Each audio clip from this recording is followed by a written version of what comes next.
안녕하세요. 자동차 산업과 2차 전지를 담당하고 있는 한중입니다. 자, 오늘 코리아 FT 좀 함께 보도록 하겠습니다. 오늘 코리아 FT가 6% 정도 하락을 해서 마무리했습니다. 6.92%로 종가 마감을 했기 때문에 거의 7%대 하락을 보인 거죠.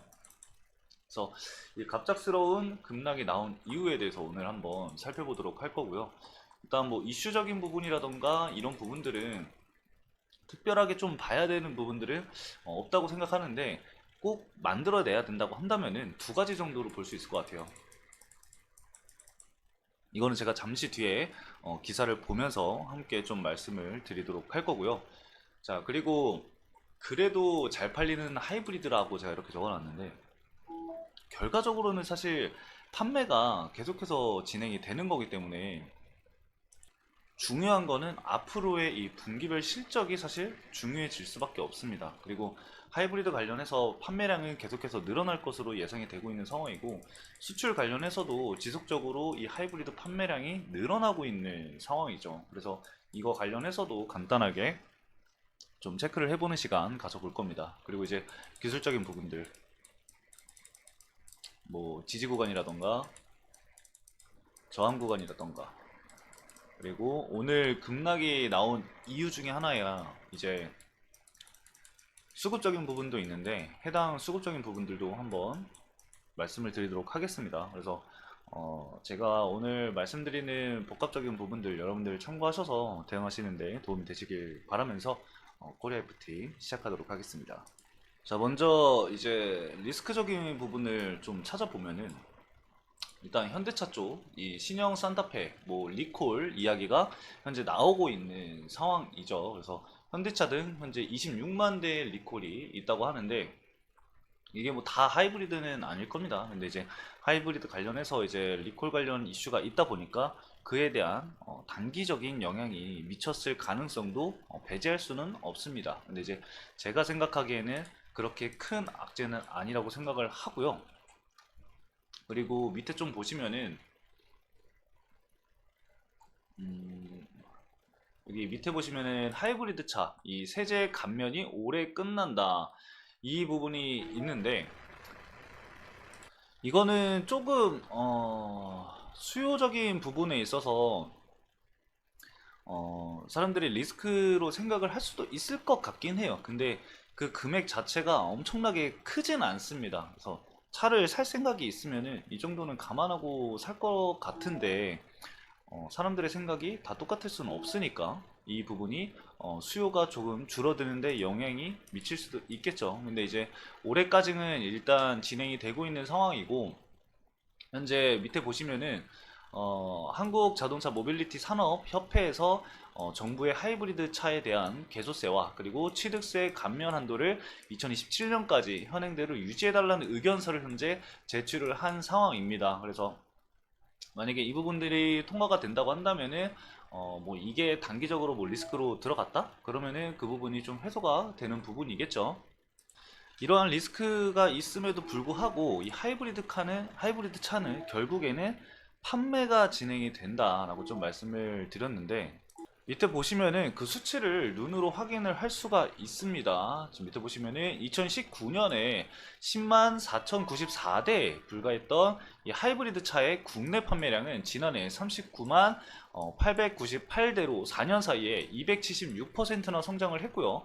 내수 판매에서 차지하는 비중 역시 5.8%에서 22.35%로 늘었다라고 해요. 그래서 올해 1분기에도 국내에서 12만 1,962대가 팔렸고 비중은 30%까지 높아졌다라고 하죠. 그래서 하이브리드 차량의 판매량이 계속해서 늘어나고 있기 때문에 그에 따른 이 코리아 FT의 수혜는 계속될 것으로 확인이 되고 있습니다. 그래서 지금부터 중요한 거는 여러분들도 아시다시피 실적 부분이라고 저는 생각을 해요. 실적이 계속해서 반영이 돼야지만 주가 상승을 뒷받침할 수 있는 거기 때문에, 만약에 실적이 좋지 않다라고 한다면은 기대감에 못 미치는 부분이기 때문에 주가는 조정을 받을 수밖에 없겠죠. 하지만 실적이 계속해서 받쳐준다, 그렇게 되면은 주가는 상승 추세를 이어갈 가능성이 매우 높다라고 볼 수가 있겠습니다.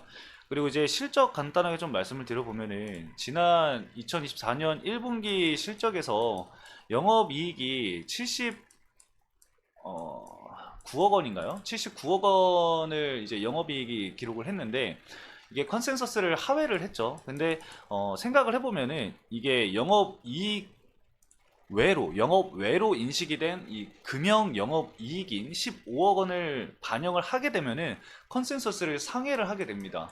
시장에서 예측했던 컨센서스가 대략적으로 88억 정도였거든요. 근데 요게 15억 원을 더하면은 여러분들 94억 원이 되겠죠?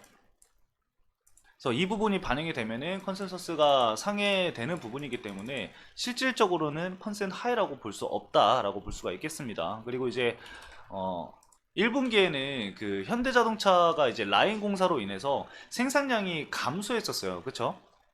그걸 감안한다고 하더라도 양호한 실적을 보였습니다. 그렇기 때문에 2분기에는 좀 더 이 실적이 반영이 되는 부분들이 많아질 것으로 좀 예상이 되고 있는 상황이고, 이 하이브리드 판매량이 계속해서 늘어가고 있음에 따라서 코리아 FT의 이 최대 고객사인 현대차그룹 역시 이 판매 목표를 상향을 시키고 있는 상황입니다. 그렇기 때문에 이 하이브리드 판매 증가에 따라서 믹스 개선은 지속될 것으로 예상이 되고 있는 상황이고, 이 캐니스터 매출액은 2023년도 2,918억 원에서 2024년 3,049억 원까지 성장할 것으로 예상이 되고, 2025년에는 3,280억까지도 꾸준한 성장을 보일 것으로 예상이 되고 있습니다. 그래서 그런 부분들을 좀 감안하시고 완성차 OEM의 하이브리드 생산 라인 증설에 따른 추가 수주 모멘텀도 역시 존재하기 때문에 일단은 이 상승 추세를 이탈하지 않는 선에서는 우리가 지켜볼 필요가 있다라고 좀 말씀을 드릴 수가 있을 것 같습니다. 그래서 한번 추세를 좀 그어보면은 두 개의 추세를 좀 그을 수 있을 것 같아요. 초반에 이제 주가 상승이 강하게 나왔었던 구간에서의 단기적인 이런 추세선을 그었을 때 완만한 상승 추세를 볼 수가 있고요. 그리고 두 번째 상승 구간에서의 이 추세를 그은다고 한다면은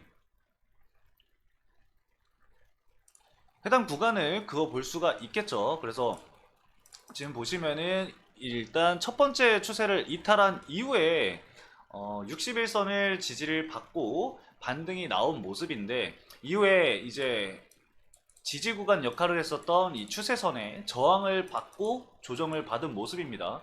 그렇기 때문에 이후에 볼 수 있는 부분들이 우리가 기존에 지지를 했었던 60일선에 60일 이평선에 지지를 할 것인가, 아니면은 좀 더 추가 하락이 나오면서 이 완만한 추세선을 지켜주면서 상승세를 유지를 할 것인가를 우리는 참고를 해야 합니다. 아니면은 뭐 그냥 단순히 이전 고점과 고점을 그어서 이 저항을 받았었던 이 해당 구간들을 지지 구간으로 생각을 좀 해볼 수가 있겠죠. 근데 이렇게 그으면은 60일선이 이제 맞닿는 구간이기 때문에 오늘 하락한 부분에 있어서 지지 구간에 지금 딛고 이제 다음날 반등을 하는지 여부를 좀 체크를 해봐야겠죠. 자, 그리고 오늘 주가 하락이 나왔던 부분에 있어서 단순히 주가 하락이 그냥 나온 게 아닙니다. 어느 정도의 매도 물량이 출회가 됐기 때문에 주가 하락이 이어졌겠죠. 근데 그 매도 물량이 어디서 나왔느냐? 바로 이 투자 신탁 쪽에서 매도 물량이 나왔습니다. 과거에서도 투자 신탁 쪽에서 매도 물량이 좀 강하게 나왔었는데 5월 14일날 강하게 나왔었죠. 그리고 오늘 이제 투자 신탁에서 또 매도 물량이 강하게 나왔습니다. 20만 주가 넘는 매도 물량이 쏟아지게 되면서 주가 하락을 견인을 했다라고 볼 수가 있을 것 같아요. 그리고 이제 과거에 개파락을 했을 때도 지금 5월 14일이죠. 개파락한 일자가, 이 일자를 살펴보면은 역시나 투자 신탁에 강한 매도 물량이 있음을 우리가 확인을 해볼 수가 있습니다. 그래서 투자 신탁의 매도 물량이 나왔을 때 주의가 필요한 부분이 있고요. 그리고 현재 이 물량들이 매도가 진행이 되고 연기금 쪽에서는 좀 순매수세가 유입이 된 부분이 보여요. 근데 아직까지 매도 물량이 나오지 않고 있는 상황이기 때문에 주가가 다시 반등을 했을 때 연기금이 과연 단기적으로 빠져나가는지 안 나가는지 여부도 굉장히 중요하겠습니다. 그리고 이제 120일 기준으로 봤을 때 우리가 주가 상승이 이제 지난 11월 이후부터 이제 진행이 됐잖아요. 그래서 120일 기준으로 우리가 메이저 수급, 즉 주가가 끌어올리는 동안에 얼마나 매수세가 많이 들어온 곳이 있을까, 그거를 찾아봤을 때 KB증권이 한 54만 주 정도를 보유를 하고 있거든요. 과거에서 쭉 지켜봤을 때 매도를 꾸준히 진행을 하는 게 아니라 계속해서 꾸준히 좀 매수세를 유입을 한 이제 증권사이기 때문에 KB증권 물량이 상당히 중요하겠고요. 그 다음에 이제 흥국 쪽이 이제 23만 주 정도 보유를 하고 있고요. NH투자증권 쪽에도 20만 주, 그리고 DB금융도 대략 한 지금 18만 주 정도 보유를 하고 있으니까 참고해 주시면 될 것 같고, 최근까지 꾸준히 좀 매수를 했던 증권사 창구 중에 주가가 하락했을 때 매도를 한 창구는 아직까지는 보이지는 않고 있습니다. 다행이라고 생각을 하고요. 이 해당 제가 오늘 말씀드렸었던 증권사 쪽에서 증권사 창구를 통해서 매도 물량이 나오는지 안 나오는지 그 여부를 여러분들 꼭 참고하셔서 대응 전략을 세우셨으면 좋겠습니다. 자, 오늘 간단하게 여기까지 코리아 FT 말씀을 드리면서 마치도록 하겠습니다. 오늘 영상도 시청해주신 여러분들 감사합니다.